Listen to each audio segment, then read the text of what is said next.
Welcome to the Fairy Frequency Channel, folks.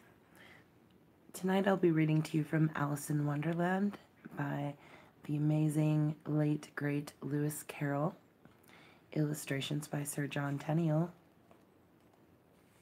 Tonight's chapter is our last chapter. So if you've missed any of the previous chapters of this amazing childhood favorite book, you can find them in our original playlist titled Alice in Wonderland. So tonight's chapter is chapter 12, Alice's Evidence.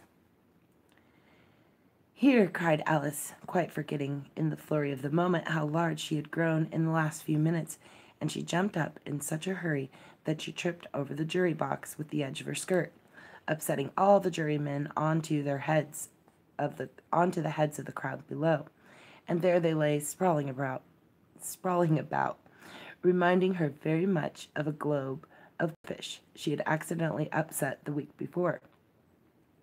"Oh, I beg your pardon," she exclaimed in a tone of great dismay, and she began picking them up as quickly as she could, for the accident of the goldfish kept running in her head, and she had a vague sort of idea that they must be collected at once and put back into the jury box, or they would die. There is the picture.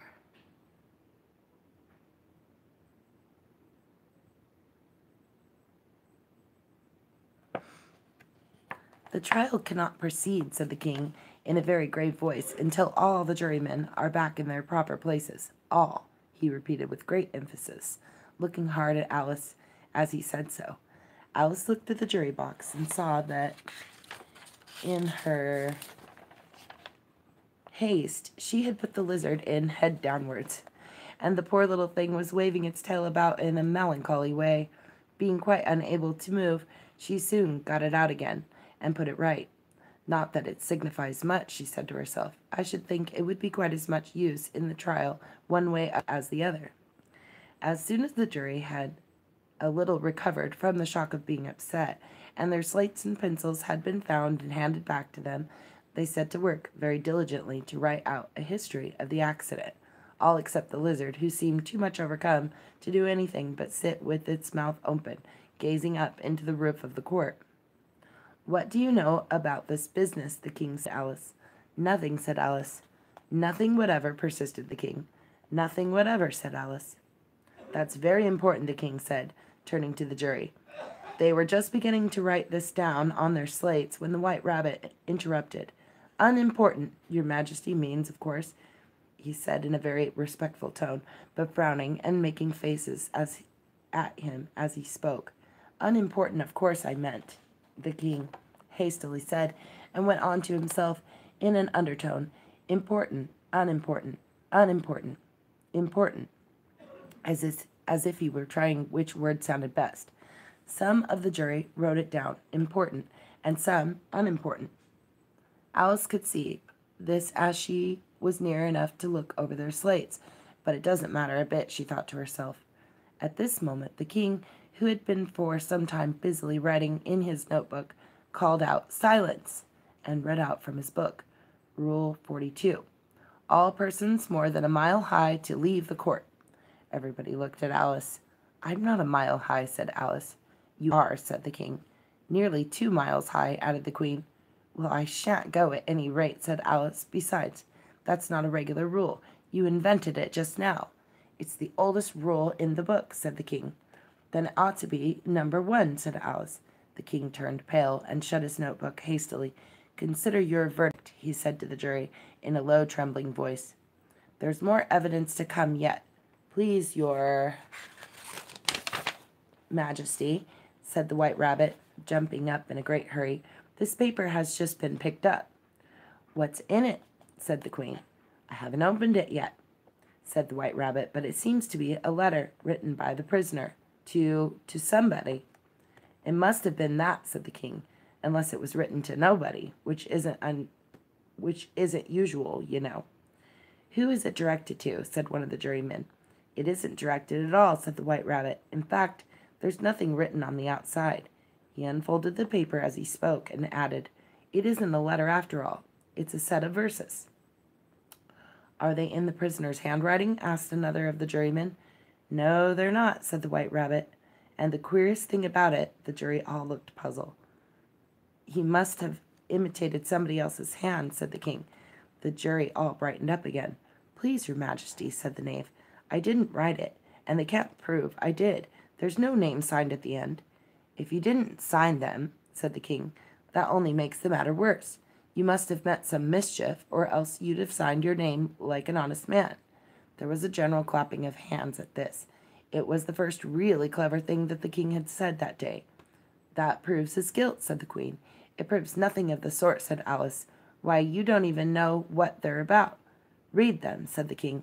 The White Rabbit put on his spectacles. Where shall I begin, please, your majesty? He asked. Begin at the beginning, the king said gravely, and go on till you come to the end. Then stop. These were the verses the White Rabbit read. They told me you had been to her and mentioned me to him. She gave me a good character, but said I couldn't swim. He sent them word I had not gone. We know it to be true. If she should push the matter on, what would become of you? I gave her one, then gave her two. You gave us three or more. They all returned from him to you, though they were mine before. If I or she should chance to be involved in this affair, he trusts to you to set them free exactly as we were. My notion was that you had been, before she had this fit, an obstacle that came between him and ourselves and it. Don't let him know she liked them best, for this must ever be a secret kept from all the rest between yourself and me. That's the most important piece of evidence we've heard yet, said the king, rubbing his hands. So now let the jury. If any one of them can explain it, said Alice. She had grown so large in the last few minutes that she wasn't a bit afraid of interrupting him. I'll give him 6 pence. I don't believe there's an atom of meaning in it. The jury all wrote down on their slates. She doesn't believe there's an atom of meaning in it. But none of them attempted to explain the paper. If there's no meaning in it, said the king, that saves a world of trouble, you know, as we needn't try to find any. And yet I don't know, he went on, spreading out the verses on his knee and looking at them with one eye. I seem to see some meaning in them after all. Said I could not swim. You can't swim, can you? He added, turning to the knave. The knave shook his head sadly. Do I look like it? He said, which he certainly did not, being made entirely of cardboard. All right, so far, said the king, and he went on muttering over the verses to himself. We know it to be true. That's the jury, of course. If she should push the matter on, that must be the queen. What would become of you? What indeed? I gave her one, they gave him two. Why, that must be what he did with the tarts, you know. But it goes on. They all returned from him to you, said Alice. Why, there they are, said the king triumphantly, pointing to the tarts on the table. Nothing can be clearer than that. Then again, before she had this fit, you never had fits, my dear, I think, he said to the queen. Never, said the queen furiously, throwing an inkstand at the lizard as she spoke. The unfortunate little Bill had left off writing on his slate with one finger, as he found it made no mark, but he now hastily began again, using the ink that was trickling down his face, and as long as it lasted. Then the words don't fit you, said the king, looking around the court with a smile. There was a dead silence.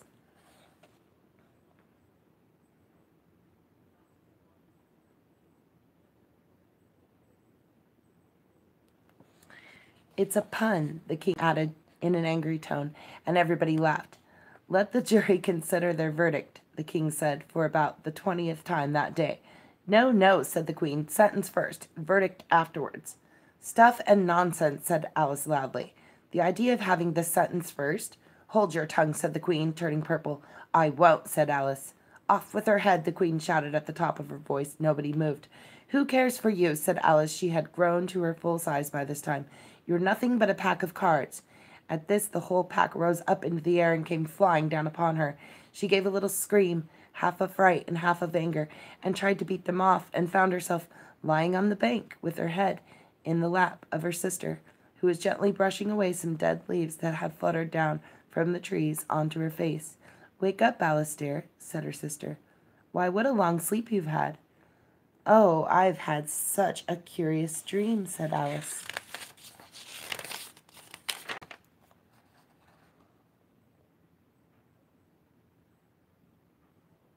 And she told her sister, as well as she could remember, all these strange adventures of hers that you have just been reading about. And when she had finished, her sister kissed her and said, "It was a curious dream, dear, certainly. But now run in to your tea. It's getting late." So Alice got up and ran off, thinking while she ran, as well as she might, what a wonderful dream it had been. But her sister sat still just as she left, leaning her head on her hand, watching the setting sun, and thinking of little Alice and all of her wonderful adventures, till she too began dreaming after a fashion, and this was her dream. First she dreamed of little Alice herself. Once again the tiny hands were clasped upon her knee, and the bright, eager eyes were looking up into hers. She could hear the very tones of her voice, and see the queer little toss of her head to keep back the wandering hair that would always get into her eyes. And still as she listened, or seemed to listen, the whole place around her became alive with strange creatures of her little sister's dream. The long grass rustled at her feet as the white rabbit hurried by. The frightened mouse splashed his way through the neighboring pool. She could hear the rattle of the teacups as the March Hare and his friends shared their never-ending meal, and the shrill voice of the Queen ordering off the unfortunate guests to execution. Once more the pig baby was sneezing on the Duchess's knee, while plates and dishes crashed around it. Once more the shriek of the griffin, the squeaking of the lizard's slate pencil, the choking of the suppressed guinea pigs filled the air, mixed up with the distant sob of the miserable mock turtle.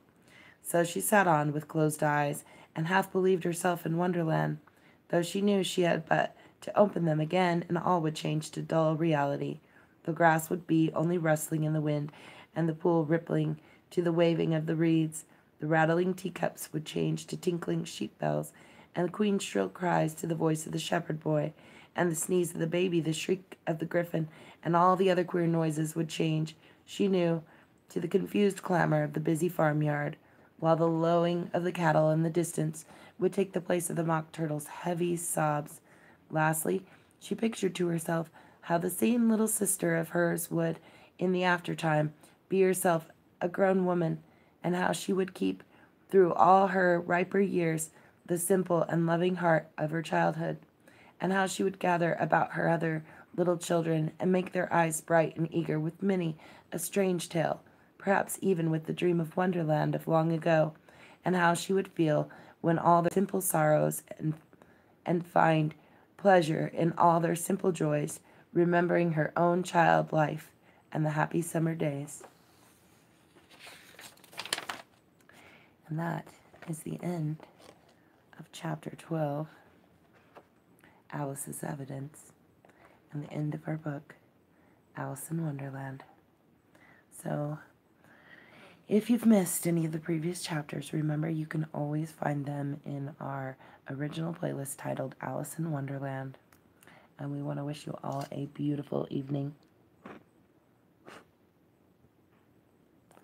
And thank you all for coming.